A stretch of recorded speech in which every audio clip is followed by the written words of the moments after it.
Hi guys, this is Shantanu again. I'm giving you a heads up on the work I'm doing on my NewBrain Basic 8-bit computer from 1982. In my previous video I showed you how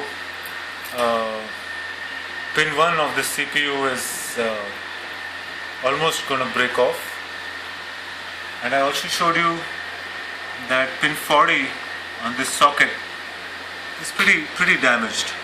Also these two sockets, these two pins, I don't know what's going on with these sockets. So I'm gonna replace this CPU socket with this new one I have.